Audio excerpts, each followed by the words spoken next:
Me parece que esto no es Kansas, ¿sabes?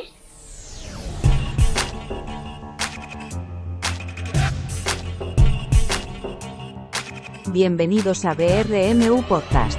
De la biblioteca a tu casa. La Biblioteca Regional te lleva la mejor programación cultural, los mejores profesionales y las charlas más interesantes. Disfruta del episodio.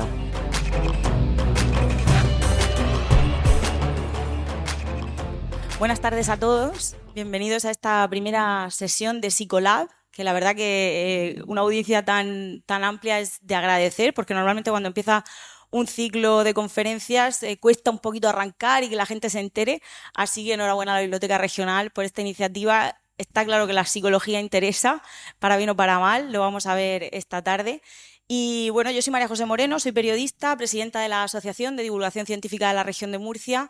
Les doy la bienvenida a este ciclo de conferencias. Nos acompaña esta tarde Patricio Sánchez, el director general de Cultura. Y bueno, el director de la Biblioteca Regional también está por aquí con nosotros.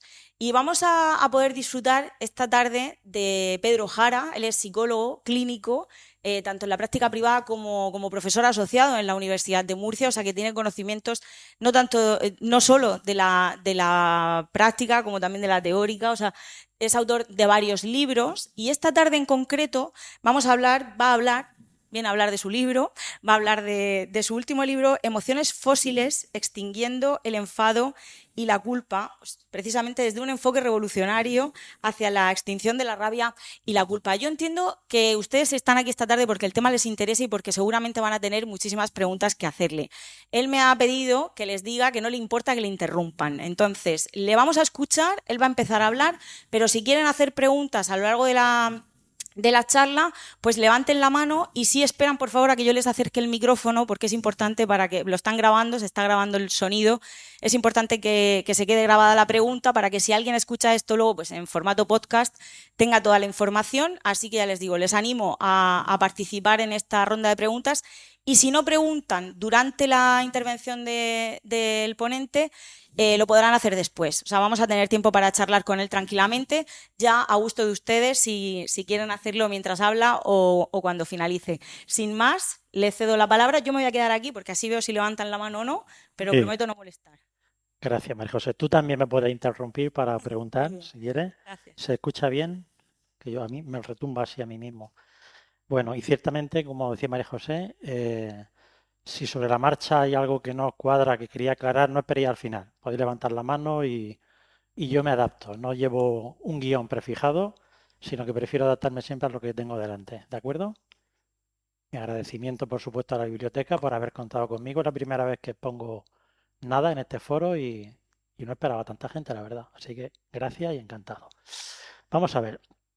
Voy a pediros, aparte de, me vais a permitir que os tutee, ¿vale? Y a mí cuando me preguntéis también, que si no, como digo, me siento más viejo. Voy a pediros que aparte de preguntar lo que queréis, de cuestionar, de desafiar, de retar cualquier cosa que yo plantee, porque sé que voy a hacer un planteamiento un tanto inusual y rompedor y provocativo, os voy a pedir atención, especial atención precisamente por eso, porque es un planteamiento en varios sentidos diferentes a lo que posiblemente hayáis escuchado o leído hasta ahora y requiere a veces retorcer un poquito la tripa para integrar y asimilar algunas cosas, ¿no? Así que hace falta esa receptividad. Veréis, el tema del libro, como decía María José, es el enfado y la culpa. Yo inicialmente iba a llamar a este libro Extinguiendo el enfado y la culpa. Por exigencias editoriales de marketing, se quedó con el título principal de Emociones fósiles. Luego explicaré por qué. Pero este es el tema central y, sin embargo, el libro toca muchos más temas. Digamos que la rabia y la culpa es una vía de entrada para abordar de una forma bastante amplia y bastante integral muchos aspectos de la psicología humana, como luego desarrollaré un poquito más.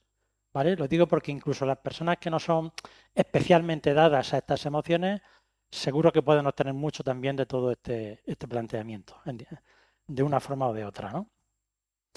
Quiero empezar por haceros una anotación, una observación.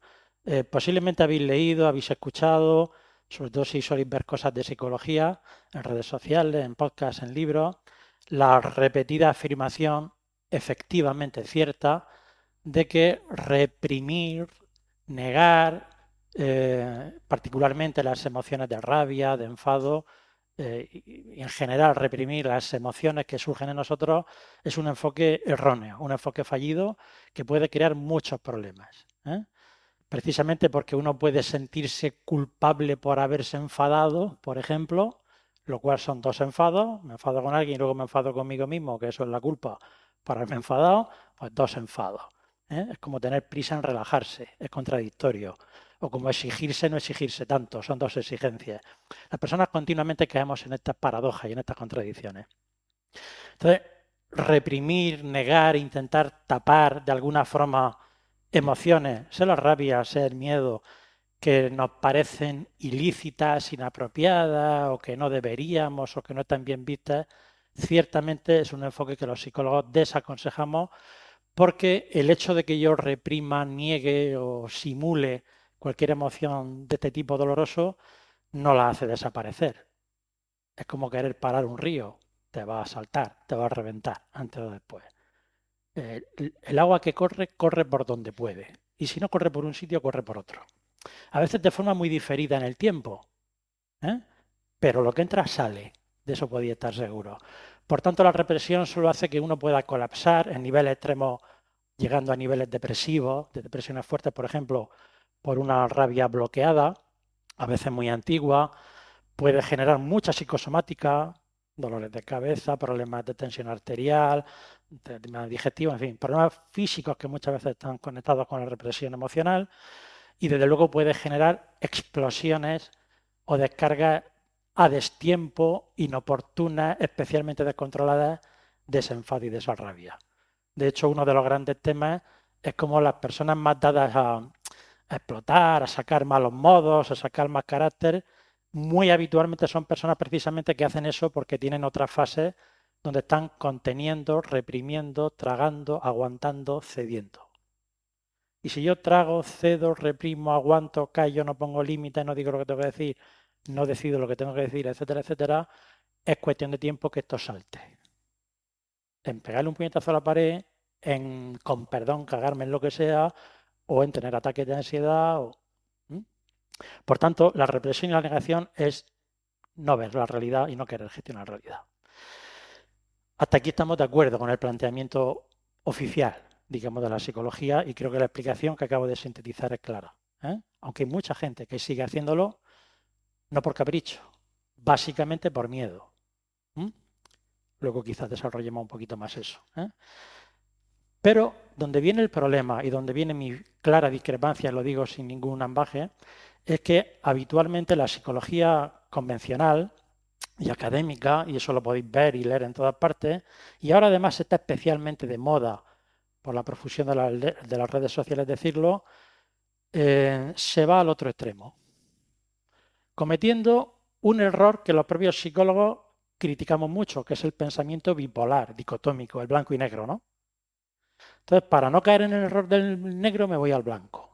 Y ahora se dice mucho eso de que el enfado, la rabia, es una emoción natural, básica, decimos en psicología, que viene en nuestra ayuda porque nos permite identificar cuando estamos siendo de alguna forma invadidos, cuando nuestra dignidad se está viendo atacada y nos ayuda a detectar esos agravios para poner límites, para protegernos, para defendernos. Por tanto, la rabia desde esa premisa sería una emoción que viene en nuestra ayuda, igual que el miedo. Por ejemplo, creo que se entiende fácilmente, es una emoción que nos permite identificar peligros ante los cuales tenemos que evitar o que controlar de alguna manera. ¿Sí? Voy a preguntar si todos esos síntomas, esas sensaciones, eso es muy primitivo. Toda la vida. Entonces, ahora no se oye.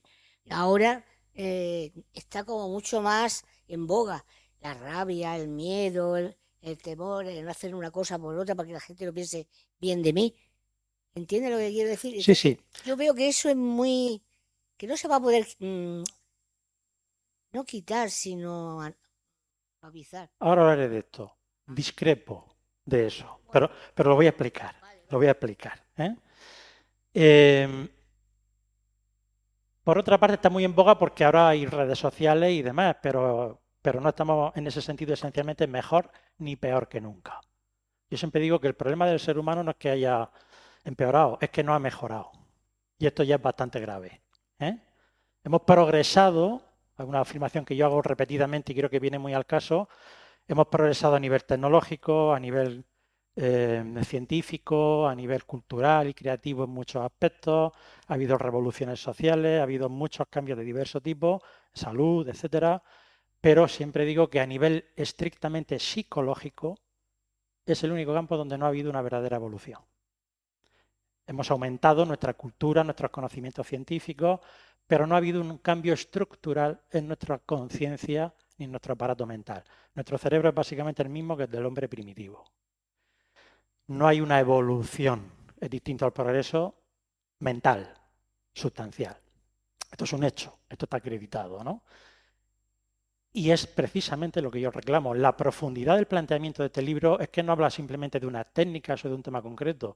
Lo que yo apelo, y sé que es una utopía y siempre lo reconozco como tal, es a que o trabajamos de manera activa, deliberada, con planteamientos educativos, con planteamientos sociales, por estimular y promover activamente una verdadera evolución de la conciencia, o vamos hacia la completa distopía apocalíptica. Porque hemos creado un mundo que nos supera. Las creaciones del pensamiento han superado la capacidad del pensador. Yo digo en otro de mis libros anteriores una metáfora que creo que se entiende rápida. Hemos construido una cuchara tan pesada de oro que no podemos sostenerla para comer y nos vamos a morir de hambre. Es lo mismo que pasa con las redes sociales. Antes lo hablaba en el preámbulo con María José, que se habla siempre de que hay que aprender a gestionarlas porque tienen cosas muy buenas y se trata de aprender a usarlas de una manera útil, igual que los cuchillos sirven para matar o para cortar el... Todo esto es verdad, pero ¿sabéis cuál es el problema? Que la naturaleza de nuestra mente no está capacitada mayoritariamente para aprender a usar bien esas cosas. Por lo mismo que un niño de 8 años no está capacitado para llevar un coche. Y si decimos, hombre, pero el coche es muy útil si aprende a usarlo, ¿a que no se nos ocurre enseñar a un niño de 8 años a usar el coche? Bueno, pues con 40 años, para nosotros cosas como las redes sociales, y no solo eso, muchas complicaciones tecnológicas son igual. Simplemente nuestra estructura mental no está capacitada para gestionar de manera sabia la construcción que hemos hecho. Por eso yo soy un gran defensor de que hay que descomplejizar en muchos sentidos todo el aparataje de vida que hemos creado. Este es un gran tema con componentes filosóficos. No me quiero desarrollar más ahí porque me salgo colateralmente del asunto, pero tiene un vínculo, y por eso lo he mencionado, con el tema específico de la rabia y la culpa.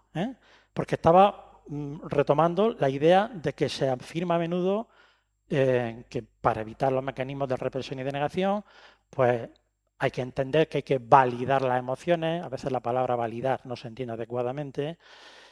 Y eso, que la rabia que vienen en nuestra ayuda. Y que de hecho, se afirma por parte de la psicología, no enfadarse en determinadas situaciones es insano. Es de ser débiles, de no poder identificar la falta de respeto que sufrimos y que nos quita capacidad de autoprotección. Igual que se afirma que hay una culpabilidad neurótica, pero que también hay una culpabilidad saludable, si no es demasiado intensa, etcétera, nos ayuda a corregir nuestros errores, a mejorar y a progresar. Bueno, el problema no es que sea mentira, es que son verdades a medias. Y las verdades a medias son más peligrosas que la mentira, porque se cuelan más fácilmente. Y espero que lo entendáis bien, nuevamente haciendo un paralelismo con la emoción de miedo, que quizás se entienda mejor. Si decimos el miedo es una emoción natural, básica, inevitable, que nos ayuda a protegernos ante amenazas, y si no tuviéramos miedo nunca, pues nos caerían palos por todos lados y no sabríamos protegernos. Digo, esto es verdad a medias, porque hay muchos miedos donde efectivamente es útil. Si un coche viene lanzado por ti, haces bien en saltar a la acera rápido y ese miedo te ayuda. Hay un miedo adaptativo, hay un miedo saludable, pero hay, todos lo tenemos claro, no tengo que explicarlo mucho, muchísimos miedos neuróticos, inadecuados, que precisamente los psicólogos intentamos corregir o prevenir. Porque si uno tiene miedo a las palomas o tiene miedo a los ascensores o cosas de este tipo, pues ese miedo no es útil, no nos protege, todo lo contrario, ¿verdad? Bueno, por eso digo la verdad media. El miedo es una emoción básica, natural y útil, pero eso no significa que sea natural, útil y adecuado tantos miedos y en tantas ocasiones como mucha gente tiene. Traslado esto al campo de la culpa y de la rabia. En el caso de la culpa y de la rabia, solo hay una situación, luego lo mencionaré, donde yo sostengo, y todavía lo digo abiertamente, no he recibido una contraargumentación sensata al respecto. El libro está publicado desde febrero y todavía no me ha llegado una réplica. Estoy deseando que llegue porque me encantaría debatir el asunto. La gente sigue diciendo lo que yo acabo de defender como verdades a medias porque lo han dicho siempre. Pero yo he desmontado esas afirmaciones y ni caso por parte de mi gremio, por lo menos que me ha llegado a mí. En el caso de la rabia y de la culpa, voy a decir otra vez, en el caso de la culpa, nunca es útil, nunca es adaptativa, no es inevitable, no es beneficiosa y no es saludable en ningún caso. No hay una culpabilidad saludable. Entonces yo sé que cuesta entenderlo y cuesta asumirlo, porque hemos normalizado como una verdad general asumida, y no lo es una locura compartida, el concepto de la culpa como algo que es consustancial a nuestro modelo de vida. No solo en el campo psicológico, en el legal, en el político, a todos los niveles, ¿no? Y en el caso de la culpa, hago un paréntesis, no deja de ser el enfado, la rabia con uno mismo, pensadlo. Autodirigido, en la relación con uno Te hago un mismo. apunte. Sí. No es útil la culpa cuando después de tener una reacción desproporcionada con, pues no sé, con un familiar, con alguien a quien queremos, el sentirnos culpables de haberle tratado así, por ejemplo, que nos haga reflexionar sobre nuestro comportamiento, sobre una actitud nuestra, ¿en ese sentido no sería útil? No, vamos a ver, aquí tenemos que ser precisos con las palabras y es importante serlo a nivel práctico. Si yo cometo un error, un desmán, alguien sufre por mi acto, evidentemente cualquier persona sensible que no sea un psicópata tiene un malestar, tiene un lamento, esto sí. Pero es que no es lo mismo tener un malestar o un lamento porque alguien ha sufrido por un desmán mío que sentirme culpable. La culpa, por definición, implica autocastigo, que sea a nivel psicológico. Implica autoenfado. Implica un grado mayor o menor de autodesprecio. Implica autodescalificación. Es el enfado hacia uno mismo. Y la emoción de culpa como enfado autodirigido, como autocastigo, como un elemento autopunitivo, no solamente es que no es útil, María José, para corregir y enmendar nuestros errores, sino que lo dificulta.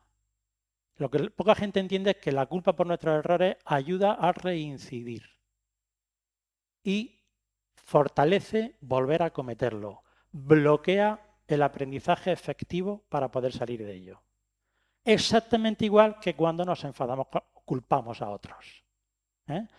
Cuando experimentamos la rabia, una cosa es que yo tenga que protegerme si alguien va a engañarme, a estafarme, me tratan injustamente. Evidentemente no estoy hablando de que nos chupemos el dedo. Claro que hay que hacer algo al respecto.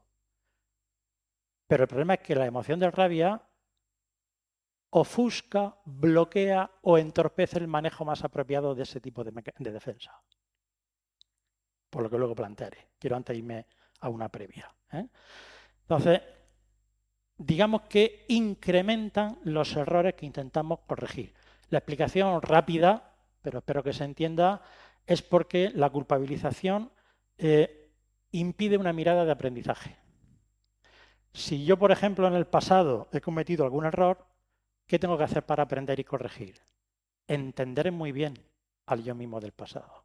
Hacer un fino ejercicio de empatía, no tiene nada que ver con justificar, de comprensión de qué me ha llevado ahí, qué pasé por alto, qué hice que hubiera sido mejor no hacer, por qué he cometido ese error, dónde tropecé que tengo que mirar la próxima vez. Es decir, yo tengo que hacer un ejercicio, un análisis, una reflexión de aprendizaje que, si aparece la culpa, se ofusca.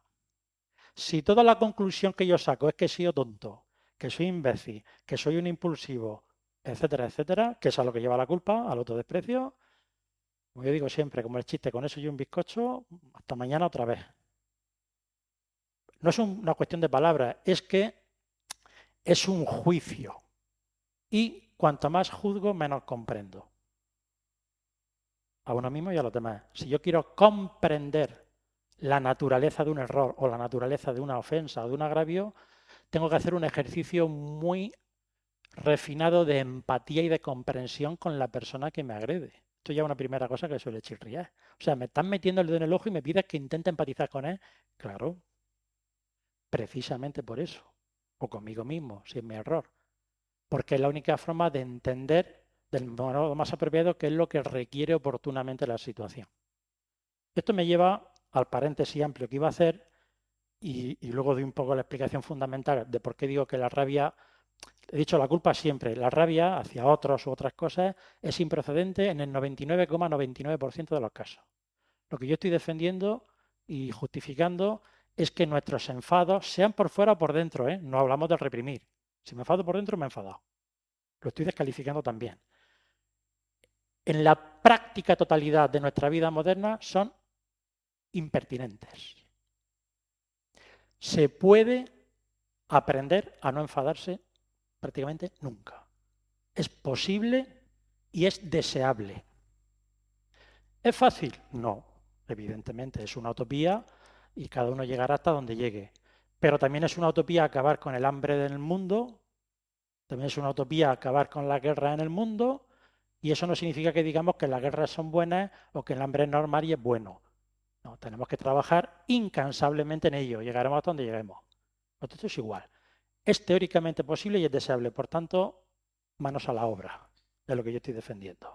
Pero si partimos de la afirmación falsa de que es normal, es natural y hasta es bueno, en muchos casos, no vamos a hacer lo que hay que hacer para trabajar en esa dirección. Por eso es peligrosa esa afirmación. Uno de los pilares del libro, y es de donde surge todo realmente, es de que entre esta polaridad, represión o justificación, yo digo, ni es oportuno reprimirlo, ni es oportuno confundir validar con justificar o dar por bueno. Validar la emoción sí en el sentido de aceptarla. Si está, está. Y tengo que abordarla, pero no justificarla. No confundamos esto. ¿Cuál es la alternativa que yo propongo? Y que creo que es algo que todo el mundo debería estar en nuestro modelo educativo, familiar, escolar, etcétera, promover. Y que sería parte esencial de eso que he llamado trabajar hacia una evolución de la conciencia. Algo que supone un cambio paradigmático. No estamos hablando de nada simple. Investigar, curiosear, indagar, con verdadera atención y con verdadero esfuerzo de comprender eso que está pasando aquí en nosotros. Yo, para que se entienda rápido, muchas veces lo ilustro de esta manera. Es como que me estoy enfadando, esto lo podría trasladar a otras emociones. Estoy sintiendo celos, estoy sintiendo envidia, me estoy sintiendo culpable, cualquier cosa dolorosa de este tipo. Y en lugar de intentar taponar, justificar, reprimir, que son todo estrategias erróneas, una actitud del tipo, uy, qué curioso. Fijaros qué cambio, qué curioso, que me estoy enfadando, que me está saliendo a los celos. ¿Qué está pasando aquí? No solo identificar o reconocer la emoción, va mucho más allá. Reconocer que me estoy enfadando hasta ahí puede ser fácil, pero ¿de dónde viene esto? ¿Qué traumas o qué heridas me toca?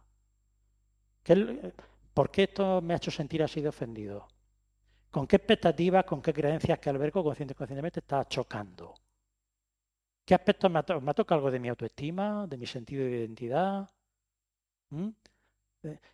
¿Y esta rabia o esta celo o lo que sea, qué pretenden? ¿Qué buscan? ¿De qué intenta protegerme o defenderme o qué intenta conseguir? ¿Y lo consigue o no lo consigue? Y hay mejores alternativas. Es decir, hacerse muchas preguntas para comprender la naturaleza, la estructura, el cableado de ese dolor que está pasando aquí o en esa persona que nos ofende. Eso que acabo de ilustrar es autoempatía. Se habla poco para lo que se tendría que hablar de la autoempatía, que es la alternativa básica a la culpabilidad, por cierto, como antes he adelantado. Entonces, esa actitud de introspección, algo muy denostado en la psicología moderna y que yo reclamo, esa actitud persona a persona, de tener una posición de investigación, de curiosidad y de esforzarnos en comprender con especial atención y con especial indagación, precisamente todo aquello de nosotros que menos nos gusta y que más detestamos. ¿Detecto sentir envidia? Pues tienes que investigar mucho tu envidia. ¿Detecto enfadarme? Tienes que indagar mucho la estructura, la naturaleza y la estrategia de tu enfado. ¿De dónde? ¿Por qué? ¿Hacia dónde? Lo cual no necesariamente es fácil y uno puede requerir ayuda profesional. Y en el libro yo aporto mucha ayuda, porque lo que he hecho básicamente es una cartografía, una disección de todos esos mecanismos básicos que hay debajo de la rabia y la culpa. Por eso, si lo leéis, os iréis viendo identificado, cada uno más en un sitio o en otro. Ahí, pues es verdad, pues esto me pasa, y claro, eso toca las narices. Pues si yo me di cuenta que aquí caigo, digo, ya, pero es que es la única forma de poder mejorarlo. Yo siempre digo que una terapia, un libro, un taller que verdaderamente nos transforme psicológicamente de una manera sustancial, entender esto, por favor, tiene que incomodar, tiene que doler, tiene que tocarnos las narices. Si algo es agradable, bonito, es estimulante y entretenido, pues estará muy bien como una novela. Pero transformación te va a hacer poca. Por eso yo sé desde el principio, antes de escribir mis libros, que no iban a ser superventas, porque la mayoría de la gente no busca que le retuerza la tripa, busca complacencia y reforzamiento del ego. Y así vamos. Si leéis el libro o escucháis algunas cosas que estoy adelantando aquí y os duele, os incomoda, os entristece, os jode el orgullo, hablando claramente, vais bien. Y ese es el momento de no parar, de hacer el esfuerzo honesto por seguir en esa actitud de indagación, de introspección, porque ese dolor es lo que más requiere vuestra mirada y vuestra indagación. Exactamente igual, y este ejemplo lo vais a entender, que si tenéis un hijo que llora mucho, o que tiene miedo, o que no quiere ir al cole, y que muestra conductas que consideramos de alguna manera dañinas o inapropiadas, pues ahí es precisamente donde tenéis que intentar entender a vuestro hijo. Cuando está simpático y está divirtiéndose, todo es fácil. Es cuando tiene miedo, cuando actúa mal, cuando hay que ver qué le pasa, por qué tiene miedo, de dónde sale, qué busca, para poder ayudar. Pues igual aquí, con uno mismo. Esta actitud yo lo llamo el método negativo, por llamarlo de alguna forma. Método negativo no en el sentido malo, sino de lo que estoy afirmando, especial atención y comprensión en lo más doloroso, propio o ajeno. ¿Qué hacemos habitualmente las personas? Al revés. Lo que me duele, lo tapo o lo justifico. Y me centro en intentar pensar en positivo.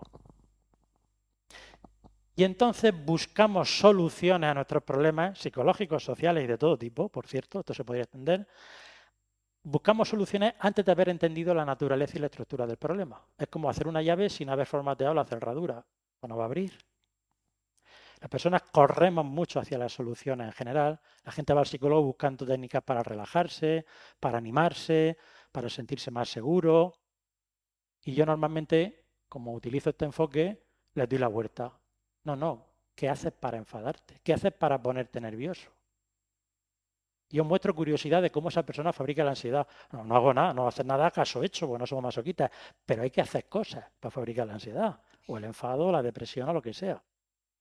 Tenemos que intentar comprender cómo se gesta y cómo se sostiene el problema antes de correr hacia la solución. Porque la única solución definitiva posible es no fabricar problemas. Estamos fabricando problemas constantemente de forma innecesaria, como la culpa o la rabia, por falta de autoconocimiento. Todo esto en el fondo no es más que una invitación al autoconocimiento, que se dice como una cosa muy bonita, pero es una cosa muy carente porque el autoconocimiento de verdad es doloroso, por lo que estoy explicando. Entonces, desde esta idea del método negativo, de esta actitud de curiosidad, de indagación sobre nuestra rabia, sobre nuestra culpa, y que yo por supuesto he hecho en mí mismo, porque hago siempre un esfuerzo mejor o peor logrado, pero lo hago por ser coherente con lo que predico y intento aplicarme el cuento de lo que hago a mis pacientes, en mi propio método negativo y junto con lo que veo desde hace 33 años en consulta, pues he hecho esa cartografía, esa disección de toda la base del iceberg que construye nuestra rabia y nuestra culpa. Y en esa indagación uno revela que son, como decía antes, vuelvo al principio, emociones innecesarias e inoportunas. Pero la rabia es una emoción básica, natural, como en todos los animales. Y aquí viene un elemento que voy a explicar muy rápido, pero que es absolutamente central para entender esto.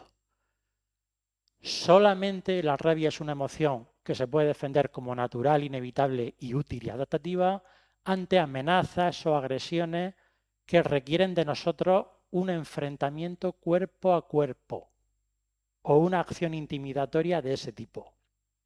Si alguien viene a clavarte un cuchillo o a retarte a tu hijo, la rabia te va a ayudar a subir la presión arterial, la fuerza muscular, a envalentonarte, a focalizarte en meterle un palo a esa persona. Y ahí es lo apropiado. Pero ¿cuántas de esas situaciones, salvo que viváis en Gaza, nos vemos las personas del mundo actual sometidas en la vida? ¿Una o ninguna?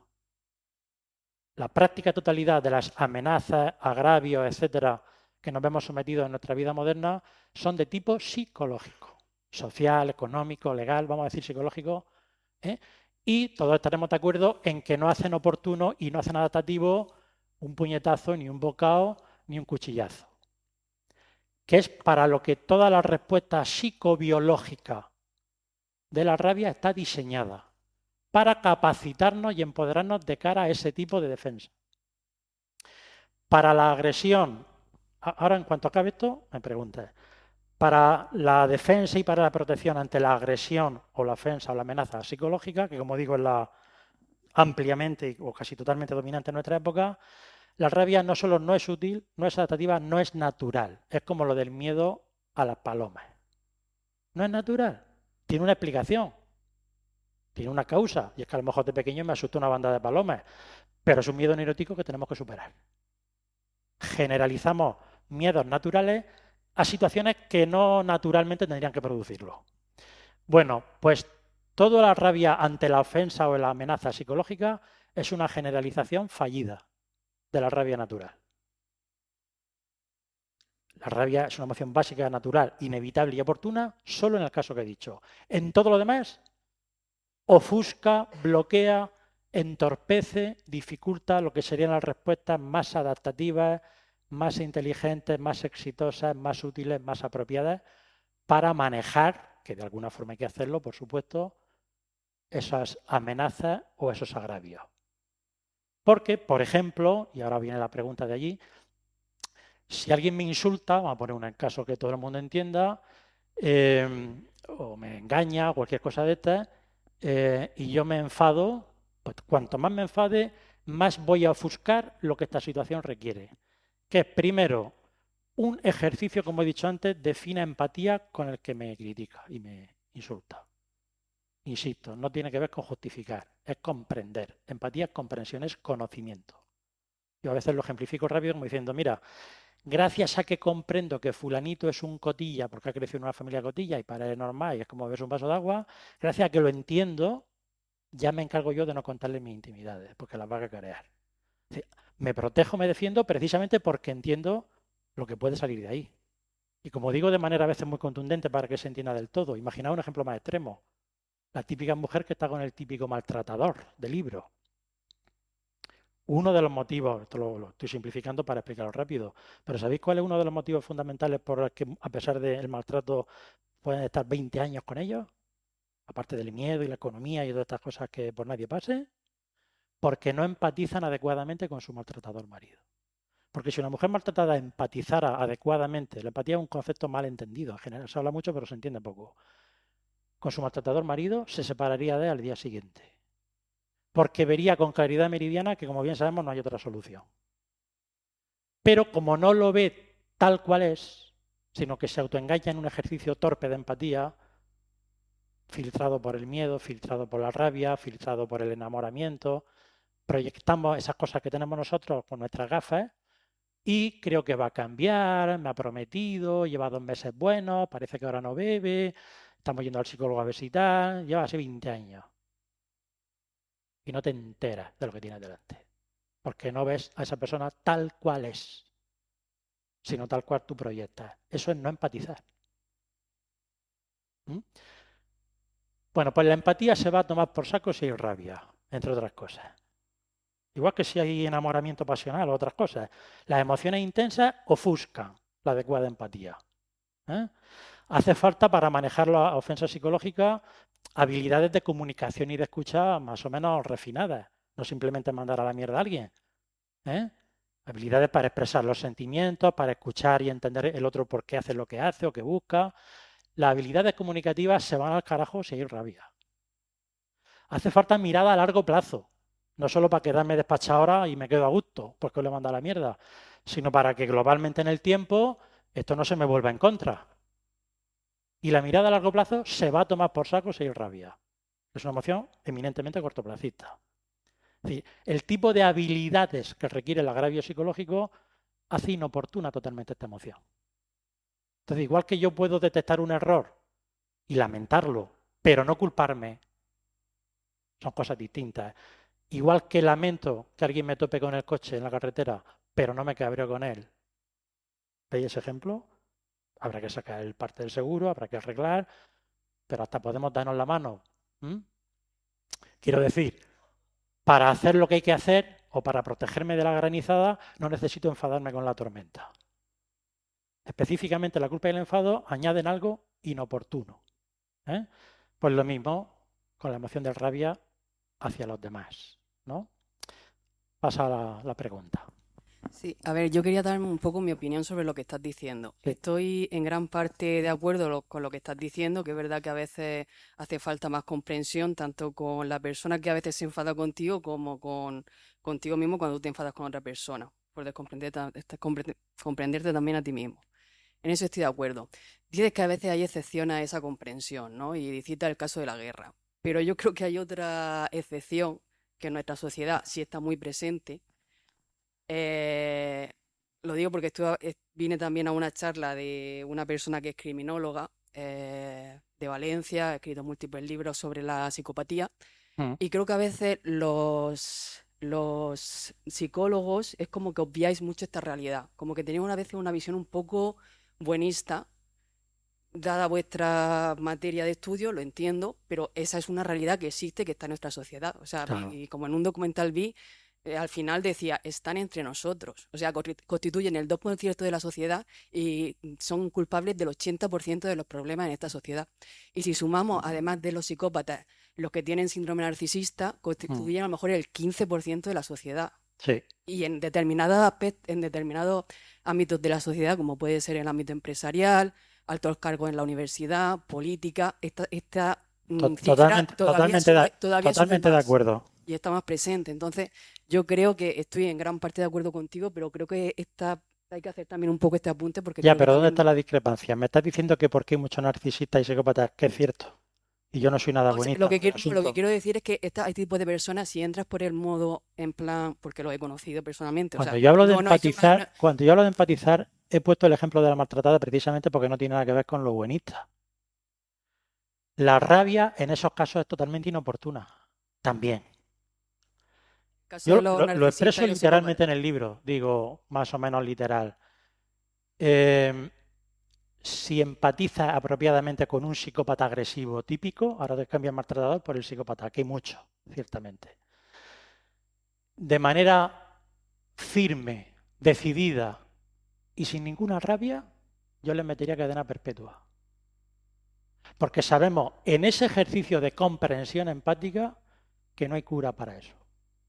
A día de hoy no hay cura para eso. Un psicópata agresivo típico reincidente, un violador reincidente, lo que nos dicta el conocimiento... Bueno, está también el psicópata integrado, quiero decir que no hace falta ir aparte de los que están en la Ya, cárcel, pero que ya en la empresa hay mucho. si está integrado, está en los integrado. altos cargos te digo que hay mucho. Vale, si está integrado, está integrado. Hablo de cuando recibe un daño manifiesto de estas personas que me está diciendo que no tienen arreglo y que van pisando al que pueden. Digo, claro, hay que meterlo a la cárcel por siempre. O sea, de buenista nada. Lo que digo es, para eso no hace falta enfadarse. Es más, lo dificulta. La rabia es una emoción transitoria por definición.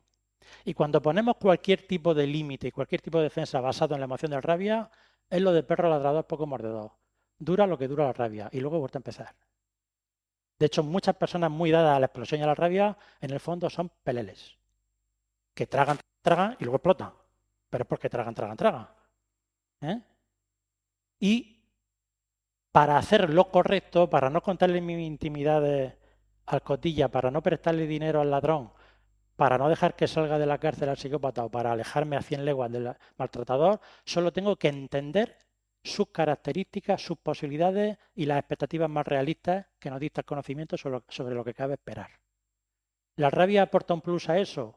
No.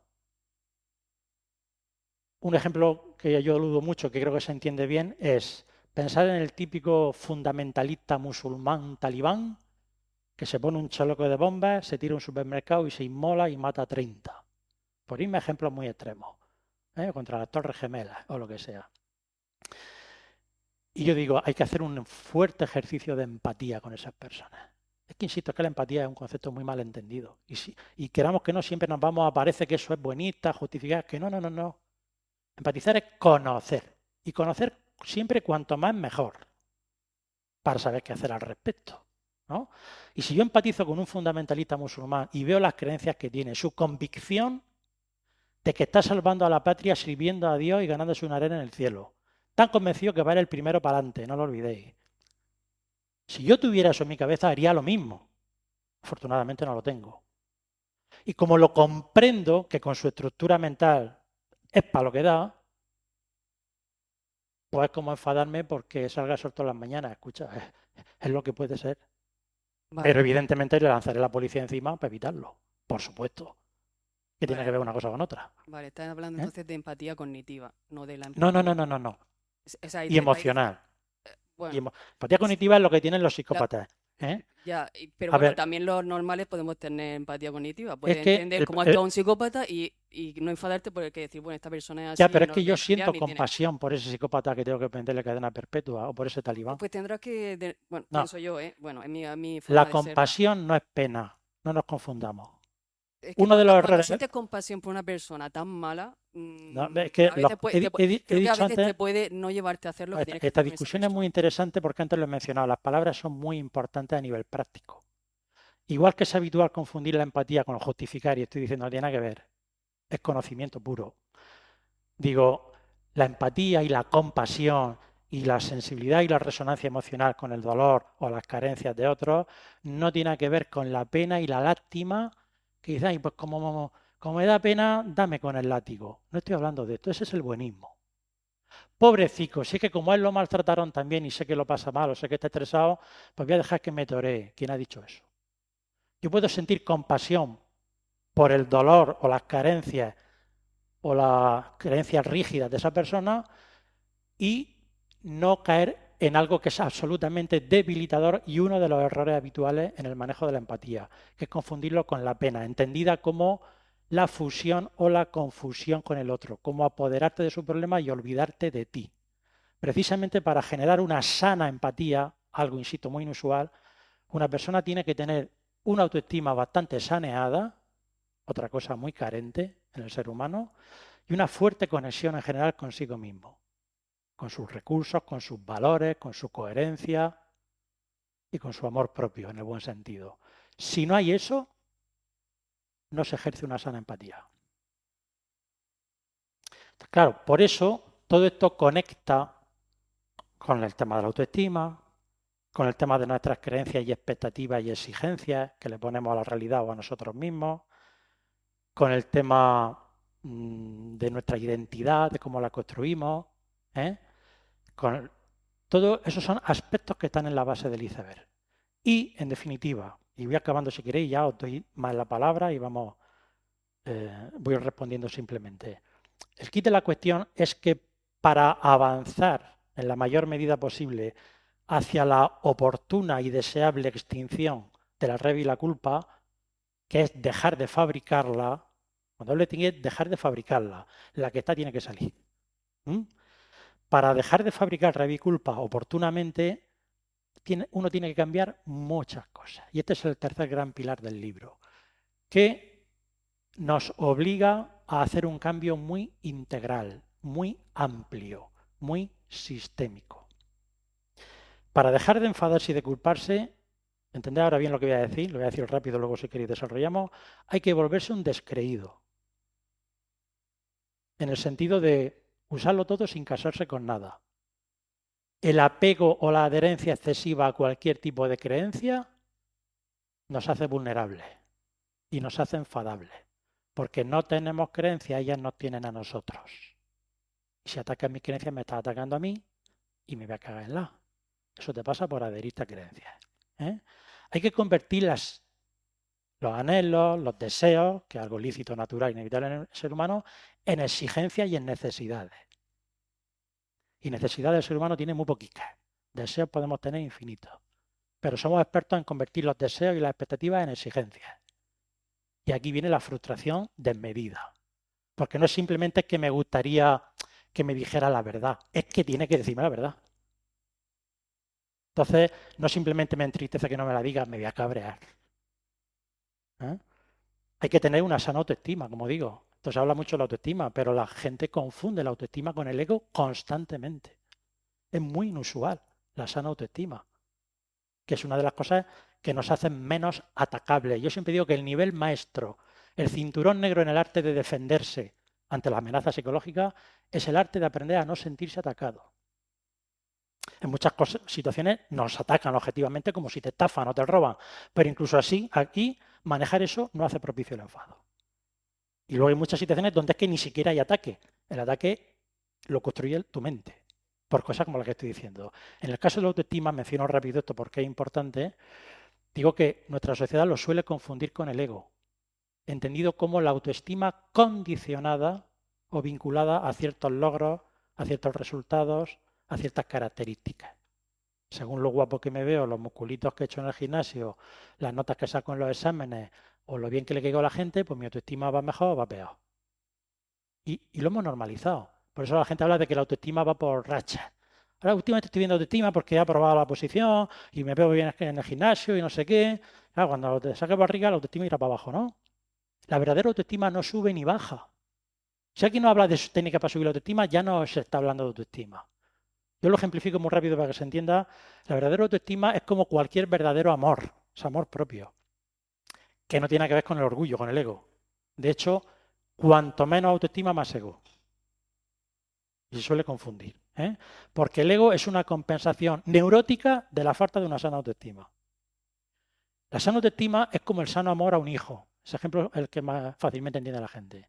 Si tú a un hijo lo amas de verdad, sanamente, no siempre se le ama sanamente, quieres que saque buenas notas, quieres que se porte bien, quieres que sea gracioso. E intenta ayudarle a todo eso y que mejore sus errores porque lo quieres. No quieres que haga todo eso para quererlo. El amor es incondicional, por principio. Y como lo quiero, intento mejorarlo, intento ayudarlo, intento corregirlo. Pero si lo quiero más o menos, según lo bien que se porte, a la basura ese amor. La verdadera autoestima es igual. ¿Cuánta gente tiene autoestima incondicional? Poquita. No nos educan para ello. No solemos crecer en un ambiente que fomente eso. La culpa deteriora eso también. Y si no hay una sana e incondicional autoestima, pues eso nos va a hacer vulnerables de muchas maneras distintas que en el libro un poquito explico, ¿no? Entonces, después los errores de la empatía, como he reseñado. Hay muchos tipos de cosas que las personas hacemos para fabricar enfados. Por supuesto, toda nuestra experiencia traumática. Y más que menos tenemos nuestras heridas del pasado. Unas más y otras menos. Y eso se puede curar mejor o peor, pero se puede avanzar mucho en ese terreno. Si a mí me tratan injustamente y yo he sufrido mucho las injusticias de mi padre y de mi madre de crío, porque trataban mejor a mi hermano, vamos a suponer, y tengo trauma con el agravio, pues ahora la injusticia me voy a cagar en todo. No le gusta a nadie, pero yo me voy a disparar especialmente. ¿Por qué? Porque me toca mi herida, me toca mi trauma. Tengo un condicionamiento con eso. Entonces tengo que abordar mis traumas y mis heridas y hacer un trabajo de destraumatización en la mayor medida posible para que no salte el muelle. O sea, hay muchos tipos de motivos que pueden estar ahí en ese ejercicio de indagación, desvelándose y que cuando vamos trabajando todo ese pack nos lleva, como digo, a una transformación muy profunda e integral del ser humano que sería una verdadera maduración o evolución psicológica como la que antes he reseñado. ¿Lo vamos a hacer como sociedad? Ya sé yo que no soy un ingenuo. Pero, como los ejemplos que he dicho, ¿vamos a acabar con la pobreza? No, pero tenemos que trabajar en ello. Es una cuestión de coherencia siempre digo, más que otra cosa. Bueno, perdonad que a veces sé que me alargo y no os dejo más cuestiones o preguntas. Buenas. Bueno, respecto al enfado y la rabia, y por el proceso este de reflexión que estaba haciendo mientras le escuchaba, yo soy una persona que se enfada raramente, la verdad, no suelo enfadarme por casi nada. Ni por dentro. Por dentro, pues, más que por fuera, por dentro más que por fuera. Pues eso es Sí, enfado. eso es verdad. Pero ya me han fastidiado la pregunta, entonces ya me callo. No, pero es que es muy importante esa anotación, porque eso es algo que no mucha gente entiende. Sí, Lo he dicho desde el principio, es que el enfado por dentro es enfado, simplemente lo canaliza de otra manera. Pues te dará insomnio, te dará obsesión, rumiaciones mentales, te dará dolores de cabeza, te subirá la presión arterial o después la pagarás con quien menos culpa tenga porque tiene que desfogar. sí, pero tampoco me enfado mucho por dentro, pero más que por fuera sí. Pero la pregunta era, a veces pienso que el no enfadarte, por ejemplo, si tomáramos una persona que toma sus consejos y no se enfada, si eso no puede llevar a ser una pusilánime y dejar un poco que te toreen, como suele decirse, o como dónde está el punto centro en Es eso. justo de lo que he estado hablando. Lo que pasa es que yo sé que esto cuesta pillarlo, por mucho que lo diga, cuesta asumir que si no me enfado yo pueda protegerme, defenderme, marcar límites, tomar distancia o dar un puñetazo en la mesa. Y estoy diciendo, no solo no es imposible, es mejor. Yo a veces cuando hablo de esto suelo decir mi referencia personal y por favor, entendedme, siempre lo digo, no es por presunción, es por, por ejemplificar que si yo lo he hecho es que se puede hacer. Yo lo digo de verdad, no habría tenido, digamos, la actitud de escribir este libro si no me considerara un ejemplo bastante representativo de lo que explico. Yo llevo unos 30 años, no exagero, que no recuerdo de verdad el enfado ni la culpa en mí, ni por fuera ni por dentro. No ha sido siempre así, desde luego. No. No ha sido siempre así. Lo he aprendido. Lo he aprendido. Y lo digo precisamente porque si lo he aprendido yo, es que se puede aprender. Si lo he aprendido yo, es que se puede aprender. No. Yo con 20 años sí me enfadaba y me culpaba, te lo aseguro. Yo era de los de por dentro, pero mucho. Y lo que he hecho básicamente es aplicarme el cuento que predico. Ser mi primer cliente, mi primer paciente. Tengo la ventaja de que como trabajo todos los días con esto, pues hago un trabajo muy masivo, ¿no? Pero si lo he hecho yo, se puede hacer. Y es lo que enseño a la gente a hacer. Cada uno llega hasta donde llegue. Yo siempre lo digo, lo mismo mañana me enfado por algo, no lo sé. Pero yo realmente algo que siento que está muy desinstalado de mi vida. ¿Por qué lo ejemplifico? ¿Eso significa que yo llevo 30 años chupando merdedo y siendo pusilánime? No solo eso, me protejo, me defiendo y aprendo mejor que cuando sí me enfadaba y me culpaba. Por ejemplo, algo que no he mencionado, más que de pasada, una de las cosas que hay que hacer para no enfadarse, que es una de las cosas que hago yo, es que no paso una. Sin estupidez, sin malos modos, ni fuego interno. Pero no paso una quiero decir, me llegas tarde 2 veces, la tercera te queda en tierra. No me resulta agradable, pero lo hago. ¿Me hablas mal? Te paro. Perdona, ¿te das cuenta de que me estás hablando mal? Y si sigues, me voy y te quedas solo. Y estas cosas no las hacía antes. Se lo decía 20 veces y por dentro me hacía, ahora no. Porque una de las cosas que hay que hacer para enfadarse es, lo he dicho antes, ceder, tragar. Por falta de autoestima, por miedo al rechazo, por vergüenza, por complejo, para que me quieran, para que no me dejen solo, por no ser conflictivo. Todas estas cosas que hay que trabajar. Y entonces, como he dicho, trago una chinica tragada, a la tercera te mando a la mierda. No quieres enfadarte, no solo no dificulta poner límites, para no enfadarte tienes que poner mejor los límites. Es la única forma de no enfadarse, poner bien los límites. Y si los pongo bien a tiempo, no los pondré mal a destiempo. Igual que las parejas que no se entienden y se separan bien a tiempo, no se separan pelear a destiempo. Es lo mismo, ¿no? Claro, el problema es que en general tendemos a tener que estar con el agua al cuello para tomar ciertas decisiones y este es uno de los grandes errores paradigmáticos. Si tú me levantas la mano una vez, ¿para qué necesito yo que me levantes 20 para saber que tengo que salir corriendo ya de aquí? Ya, pero la proyección, la falta de empatía, a ver si cambia, si una vez nada más, no la pilla bien. Ahí me dice una persona que su novio le levanta la mano y digo, sal corriendo. Bueno, no se lo digo así porque Intento que lo vea ella, ¿no? Pero de alguna forma ya tengo claro que eso no va a tener otra salida. Muy raro sería que tuviera otra salida. Claro, yo lo veo más fácil porque yo estoy fuera. Pero la persona que está ahí con errores empáticos, porque está enamorada, porque tiene ilusión, porque tiene expectativas, porque no ha tenido ciertas experiencias, pues se mete en el embolado y va haciendo aquí dentro la bola. Y tengo que permitirle, no sé, el problema es que se lo permite, por eso está cabreado. Entonces, es un giro muy importante, paradigmático, insisto, respecto a muchas formas de pensar y de actuar habituales. No estamos hablando, como yo digo, de pintura o de empapelado, estamos hablando de cimientos. Por eso habla de una evolución de la conciencia, de un proceso de maduración personal.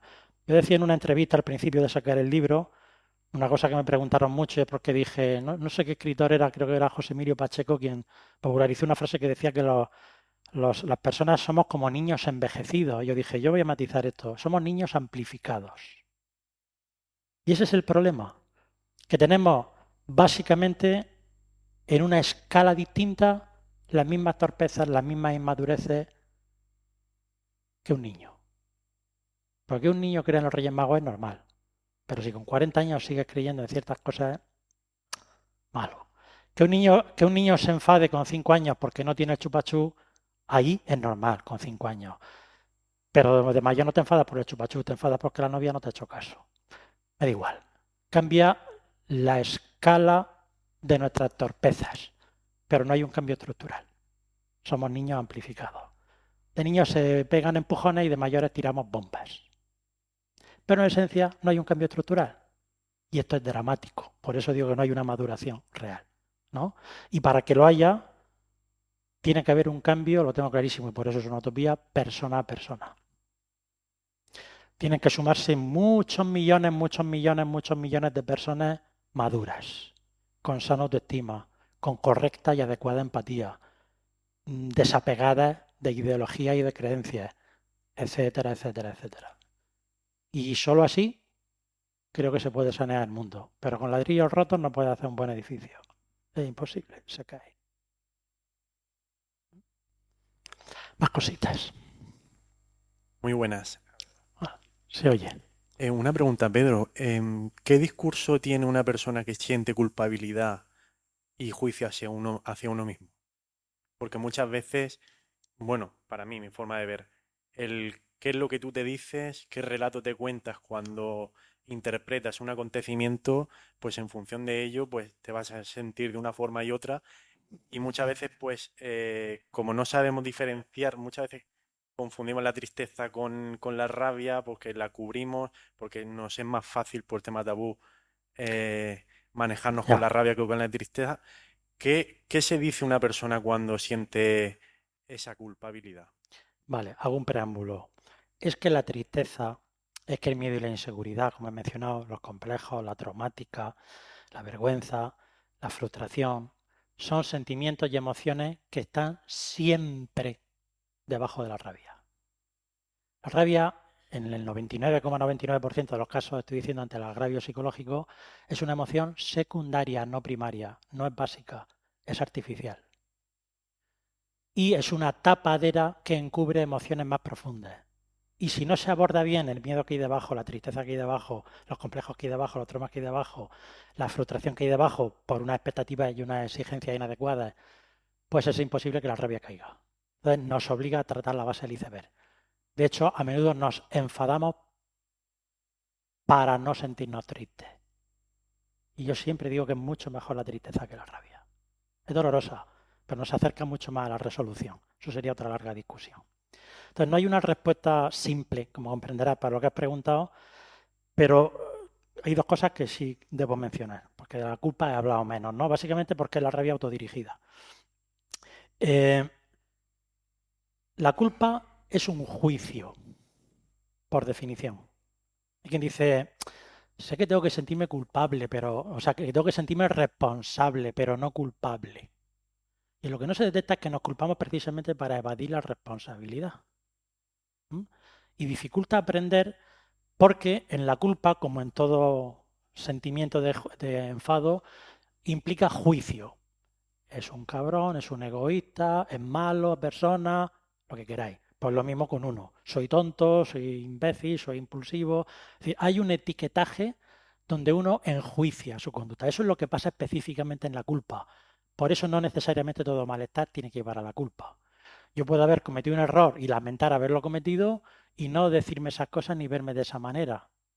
Igual que para corregir a tu hijo pequeño cuando hace algo mal, no solamente no es procedente enfadarte con él, sino que si te enfadas con él no vas a aplicar bien las medidas educativas. ¿Tengo que corregirlo? ¿Tengo que poner límites? Sí. ¿Es bueno enfadarse con ellos? ¿Con el niño? Cualquier psicólogo diría que no. Pero no se explica por qué con los adultos es diferente. Y yo digo que es igual. ¿Eh? Entonces,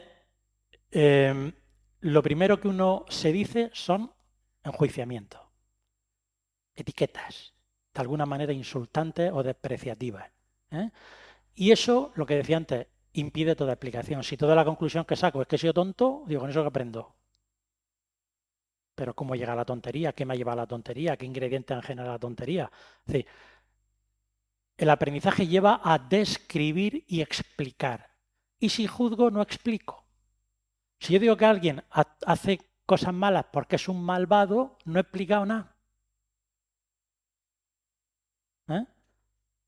Como descripción, decimos que los psicópatas son malvados, nos entendemos. Hacen daño, generan sufrimiento en otros, abusan, sí, nos entendemos. Pero no es una explicación de esa maldad. La explicación de su maldad está en las neuronas espejo, está en ciertas habilidades neurológicas que no tienen desarrolladas.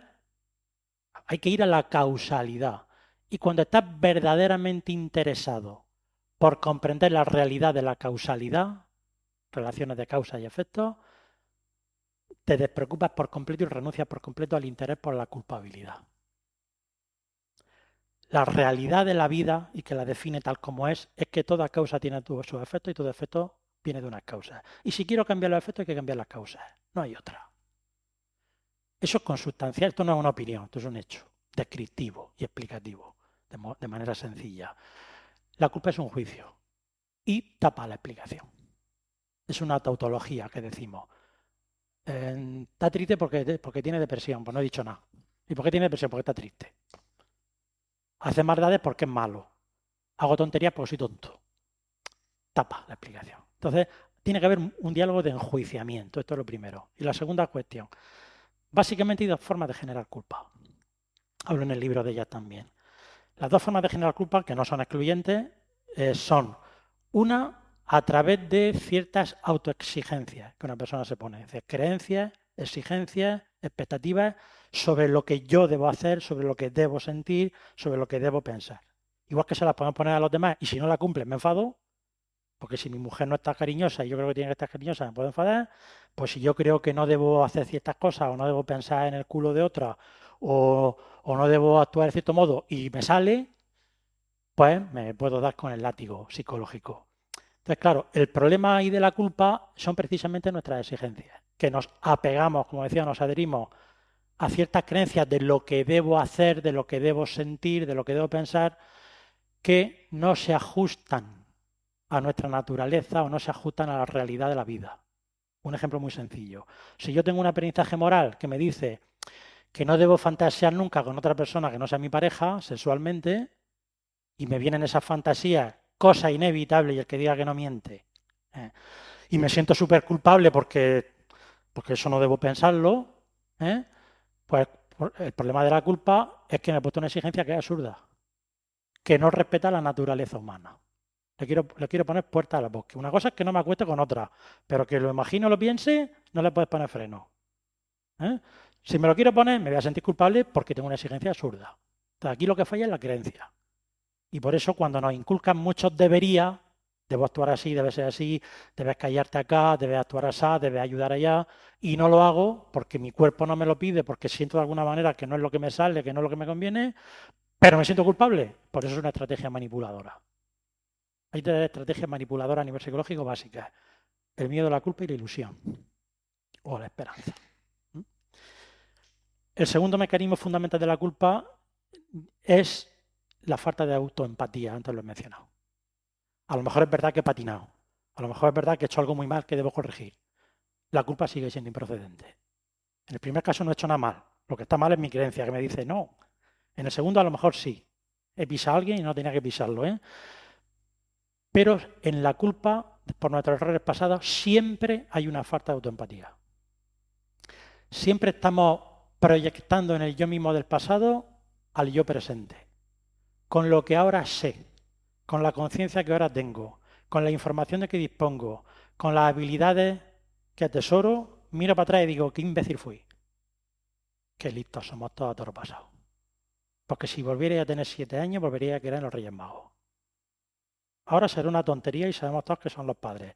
Pero con 7 años volvería a querer los Reyes Magos. Con aquella cabeza, claro, no con esta. Pues igual, el grito que has pegado hace 10 minutos a tu pareja, que te sientes culpable, si volviera hace 10 minutos con aquella cabeza, con aquella estructura, con aquella situación, lo pegaría otra vez igual. Gente dice, si hubiera tal, lo haría de otra manera, así como lo que sabe ahora, nos ha jodido. Y si tuviera alas sería un pájaro, pero esto no tiene sentido. La cuestión es que yo tengo que empatizar, no justificar, con el yo mismo del pasado que he errado para entender el error y para incorporar un aprendizaje. Entonces, esto es lo que nos hace. Hay juicio y hay proyección. La proyección es el mecanismo que decimos en psicología de cuando veo al otro o al yo mismo del pasado, que literalmente era otro, proyectando con las gafas del presente. Entonces no lo veo tal cual es, sino tal cual yo soy ahora. Eso no es empatizar. Es el mayor error que se comete en el... Hay 3 errores básicos que se cometen en la empatía. Confundirlo con la pena, la lástima, la debilidad, antes hemos hablado de ello, no tiene nada que ver. Eso no es empatizar. Gente que dice, empatizo demasiado. Escucha, no se puede empatizar demasiado. Cuanto más mejor. Es que eso que llamamos empatizar demasiado no es empatía. Es pena debilitadora. Eso es otra cosa distinta. Igual que no se puede ser demasiado bueno. Cuanto más bueno seas, mejor. Se puede ser tonto e ingenuo. Pero es una cosa distinta. Que no tiene que ver con la bondad. ¿Entendéis? Son categorías diferentes. Ese es el primer error que suele cometer. El segundo lo he mencionado repetidamente, confundirlo con justificar, permitir o tolerar. Como lo comprendo, venga, que pase, digo, ¿qué tiene que ver? Precisamente porque lo comprendo, veo que lo tengo que meter cadena perpetua. Porque veo que es la única posibilidad. ¿eh? Y el tercero es la proyección, que acabo de mencionar, antes no me refería a ella. Que es lo de me meto en tu casa, pero me llevo mis muebles.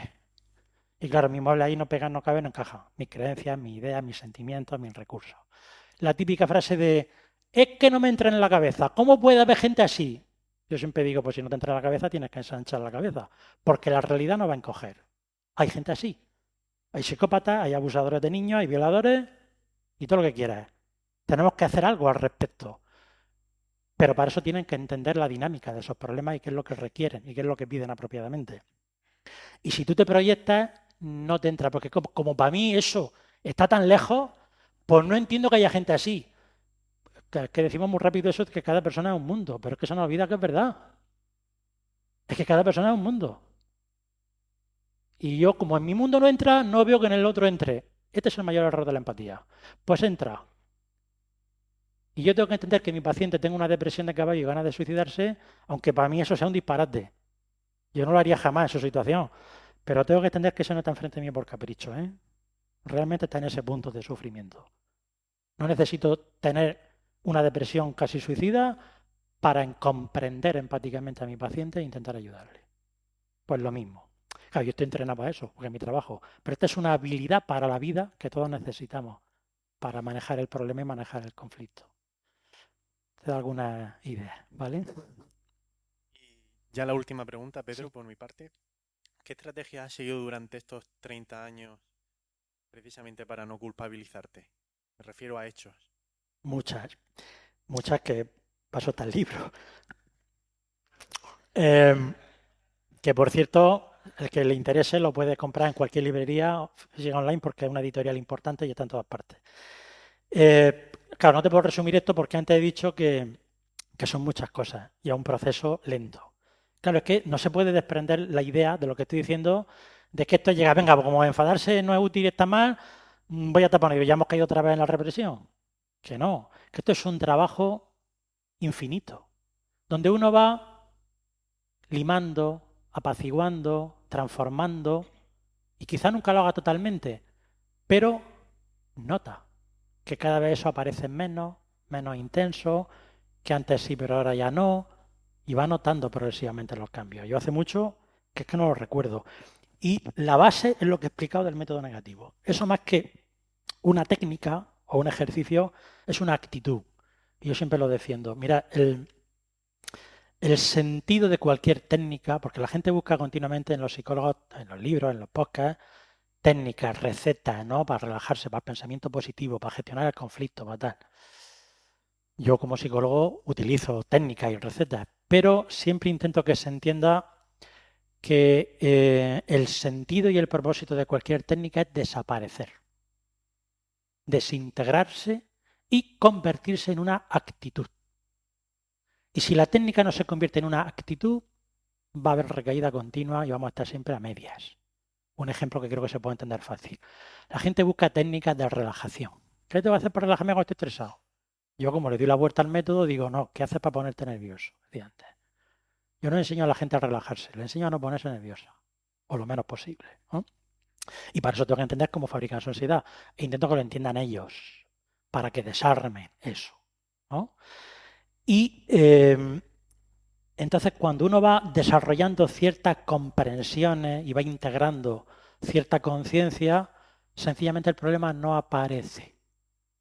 Y no tengo que hacer nada al respecto, igual que no aparece la rabia o no aparece la culpa. La actitud básica es la que he mencionado, es la actitud de introspección. Yo es verdad que por mi naturaleza, igual que se me dan muy mal algunas cosas, digamos que tengo mi talento natural, es precisamente lo que llamamos en psicología técnicamente las habilidades metacognitivas, que eso dicho sencillo es la habilidad para captar y entender mis propios procesos mentales, ¿no? Hay gente que eso lo tiene menos desarrollado de natural y por tanto le es más difícil, ¿no? Entonces, el investigar mis propios procesos y lo que he dicho y tener el valor de ser mi primer cliente y cuando veo cosas en mí que no me gustan o que me duelen o que me hacen daño de los demás, pues irme a andar, irme a correr, reunirme conmigo mismo e indagar e investigar qué pasa aquí, por qué, cómo, de dónde, para qué, en lugar de mirar para otro lado. Yo que suelo salir a correr toda mi vida y demás, a mí nunca se me ha ocurrido ponerme música o ponerme podcast, porque es cuando yo mejor pienso. Y una de las cosas que más pienso u observo cuando salgo a correr, que además es una buena manera de hacerlo, es cuando tengo un problema, el cuerpo me dice, vete a correr y piensa en el problema. Se me ha muerto mi hermano, vete a hacer el duelo corriendo. Para entender ese dolor y el proceso y lo que requiere, etcétera, etcétera. Entonces, esa actitud desprende una estela de técnicas. Esa curiosidad y esa indagación deriva en una serie de pautas que inmediatamente y naturalmente surgen de ahí. Y uno puede inventar técnicas. Yo me invento técnicas que no he leído en ningún manual, pero para eso tienes que entender la dinámica de la mente humana, medianamente, ¿no? Y cuando eso es lo que pasa, pues me invento la técnica. Si técnica de relajación puede haber 20.000 y las que nos inventemos. Pero lo que hay que entender es la esencia de lo que hay ahí. Y no es un recetario. Entonces, mucho de lo que estás mencionando sobre la autoestima, sobre las expectativas, las creencias, la empatía, todo esto son cosas que yo he intentado y sigo intentando trabajar en mí. Como además me dedico todos los días a enseñar eso y enseñar una de las mejores formas de aprender, pues os digo, tengo también esa ventaja, ¿no? Pero eso es algo que todo el mundo puede hacer de alguna manera. Los palos fundamentales, y acabo, que he mencionado, de lo que es una sana autoestima, que no es usual, de lo que es el desapego de creencias. Todos tenemos nuestras creencias, nuestras opiniones, pero adherirnos demasiado a ellas nos hace muy vulnerables. Y dejamos de usarlas como lo que deberían ser, que son herramientas. Yo tengo un primer libro que va sobre eso, Adicción al pensamiento, específicamente. El tema de las exigencias. Hay muchos motivos por los que nos volvemos muy exigentes o autoexigentes. No solo por educaciones a veces muy caprichosas, sino por perfeccionismo. El perfeccionismo y la autoexigencia siempre viene del miedo, de la falta de autovaloración, de la falta de autoconfianza. Todo esto suele tener historias traumáticas, historias educativas sobre protección, cosas de estas. Hay que hacer una reeducación en todos los planos. Yo que no he tenido una vida particularmente traumática y he tenido una familia amorosa normal, pues es más fácil, es verdad. Si viniera de una familia desestructurada con maltrato, pues lo mismo no estaría hablando de lo que estoy hablando. Entonces, no para todo el mundo es igual de asequible, por supuesto. Pero las grandes verdades son las mismas y la dirección es la misma. Que cada uno parta de donde parte con las herramientas que parta. Pedro Jara, muchísimas ¿Estamos en gracias. tiempo o no? No sé. Estamos en tiempo, pero como no queremos que nos echen, yo siempre digo lo mismo, la biblioteca cierra a las 9, que no bajen a echarnos. Nos vamos a ir antes de eso. Les agradezco muchísimo que nos hayan acompañado esta tarde. La siguiente sesión de este ciclo que ha comenzado hoy va a ser el día 30 con Sol de la Torre. Así que les invito, si quieren, que vuelvan a asistir. Y antes de marcharnos, sí voy a pedir a Patricio Sánchez que, bueno, pues que les salude, ya que le tenemos aquí esta tarde, el director general.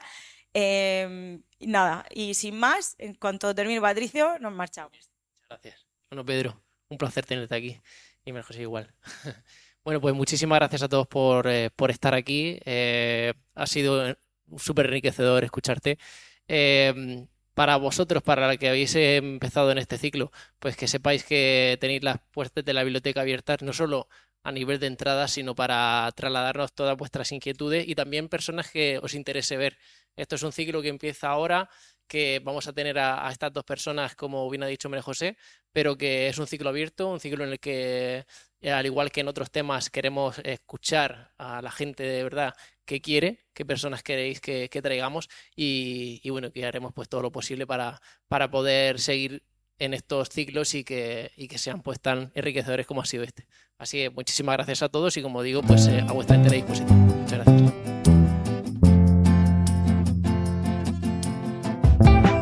Acabas de escuchar otro episodio de BRMU Podcast.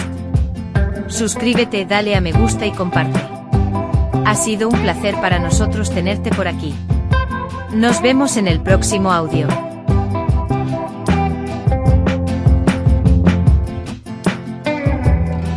Presiento que este es el comienzo de una hermosa amistad.